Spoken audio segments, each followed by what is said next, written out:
Hello, welcome back to my YouTube channel, and if you're new here, my name's Katie. I'm an artist living in the south of England, and today I'm going to share my art goals and reflect on my art practice over the past year.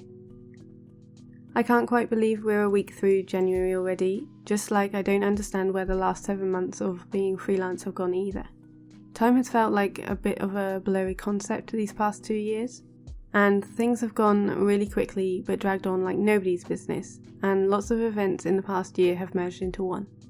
Positive things get drowned out with the bad ones very easily, which is why I like to reflect each year to find the good in amongst the blurry. I've always been very open about sharing my resolutions online, but this time I'm going to keep my personal ones to myself and share my art ones with you. In the past year, since going freelance and my painting and illustration has become my full-time job, I've been very aware of what I share online.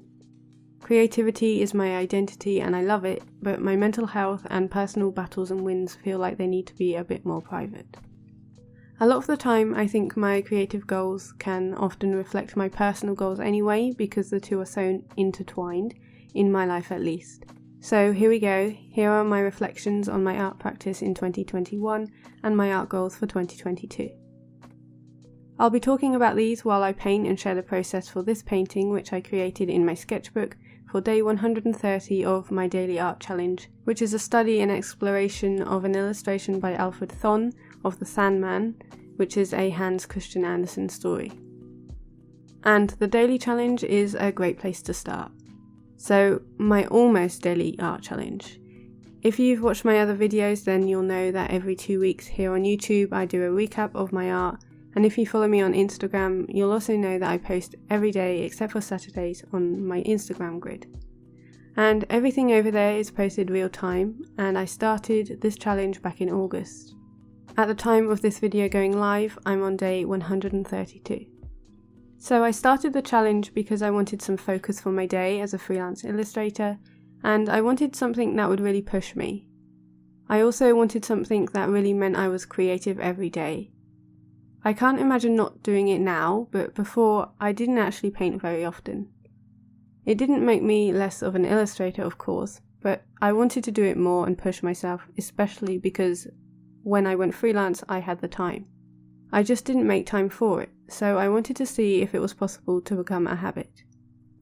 I'd seen a lot of people do the 365 challenge on Instagram, which is where you post every single day, and they had a lot of success with it.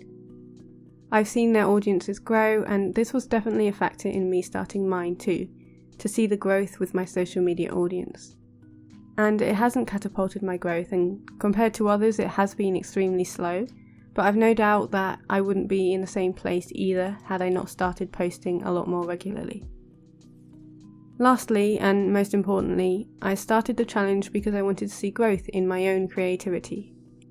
I've always felt like I've lacked an art style, and what better way to find the style I like than to experiment and create. They say to find a style, you just try lots of things and see what sticks, so that's what I set out to do. And I'm very proud of my Instagram grid, of the piles of artwork and the sketchbooks that have been filled. It used to take me years and years to finish a sketchbook before this, and so I feel a real sense of pride now seeing these sketchbooks fill up with colour and drawings. But I need to make some changes to the challenge, because despite the 132 paintings that I've created so far, I do not see growth. I feel like I can create the same painting I do now on day 132 of the challenge as I could on day 1 and vice versa. I feel like the approach is the exact same as would be the result. And I know some people will disagree, and of course I know that by doing it for so long there will inevitably be some subtle changes and growth, especially in myself. But I am disappointed in not being able to see big strides and changes in my artwork, in the way I approach it and the way that it comes together. I know I hold myself to a very high standard, and people often say I am too harsh on myself. I'm a perfectionist and I do take things seriously, but this is also my full-time job. You know when you've been at a workplace for a few years, working the same job, and you feel like you've settled? That you don't want to get out and find a new job that pushes you because your current one is easy and safe and comfortable. I feel like at the end of 2021, and as I was struggling with the start of burnout in December, I realised this is exactly where I found myself. And thankfully, I think I've caught it in time to nip it in the bud and find my creative excitement again. I'm grateful I started this challenge because to have found this out after this many days means I can go about changing my approach. And if I hadn't been creating so regularly, I would have kept on with the same practice for years and years before coming to this conclusion because I was painting so infrequently. And this all sounds really super serious, so I'm sorry if it's a bit heavy, but I'm really happy to say that I think I'm on my way to finding the fun with it all. Although the daily art challenge didn't start this way, it felt like towards the latter few months I did lose my passion for painting, and having to do it each day felt like a chore. I subconsciously told myself that nothing less than a finished painting was good enough, that I had to get it done before I lost the light because a poorly lit, unstyled photo was not good enough. And there were quite a few paintings, like the little plant series, the birds I did recently, that were only created because they were quick. Because I thought, oh, I really need to do my daily painting and I don't have time to do anything that's good because I have absolutely no idea what to draw. And a few times I drew a few things and scrapped them all before settling on one that I thought was okay to post on social media. And that's absolutely not what I want. This year, I have no doubt at all that there will be countless days where I lose my motivation and I don't want to pick up a paintbrush. And on those days, it will be the most important time to not give in and just create something quickly for the gram, or find something that will be good enough for the algorithm. On those days, I'll need to look for inspiration, but not in the way that I have been doing. I won't just go on Pinterest and try and find something that I think is going to be good enough to draw. So maybe it's just a colour combination and I'll draw 2 marks in a messy sketchbook and that will be enough. 2 tiny swatches that I can come back to another time and say, hey, those are cool colours, let's do something with that. Not a quick painting of a bird that I did because I had to. And obviously I love painting birds, but this is just one example I can think of specifically in the pieces that I've done that I did because I needed something to post. And I'd also like to do more studies, drawing and copying and learning, trying new styles by imitating the way the old masters did it, or seeing a shape or a colour palette and trying it in my own work, in my sketchbooks. And of course, the fact that the world doesn't end if I miss a day.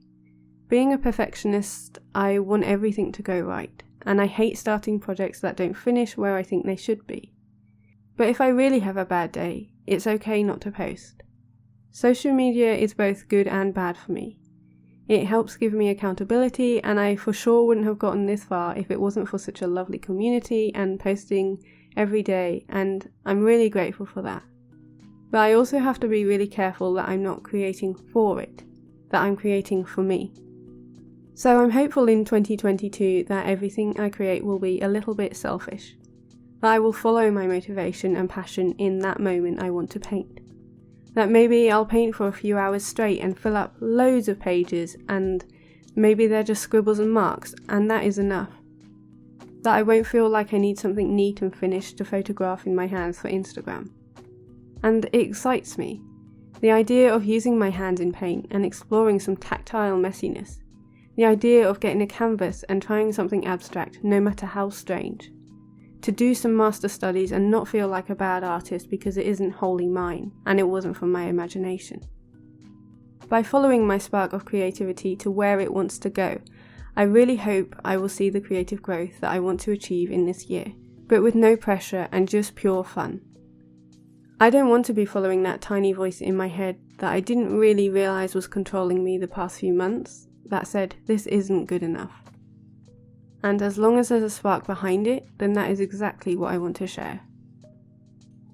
With this, I'm also hoping to switch off from likes and algorithms and follow accounts, which is something I've battled with forever thanks to being a classic people pleaser.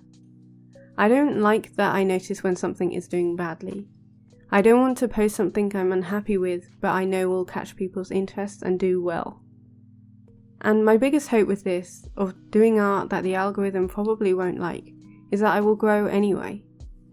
I've always said that people can see the fun in a painting, and I think that's true for the opposite as well. I don't want my page to be serious and curated and neat. I want it to be messy and painty and fun. I want people to come to my page and think they can do this too. This artist is having fun and doing what she loves. That really excites me, and that's how I know I am moving in the right direction with this choice. And that is what my resolutions and goals for 2022 will be centered on. Happiness, fun, and enjoyment. I think the pandemic and my anxiety has definitely numbed my creativity, but I'm really excited at the prospect of that coming back as I push out of my comfort zone. Maybe by the end of the challenge, I still won't have a clue what my style is, but at least I'll have had fun. And fingers crossed by then that I'll have realised a style isn't needed anyway. And now that I've bored your ears off, but hopefully ignited that little spark of interest and excitement in you too, here are some of my smaller, more tangible art goals of mine. Number 1 is to paint more plein air.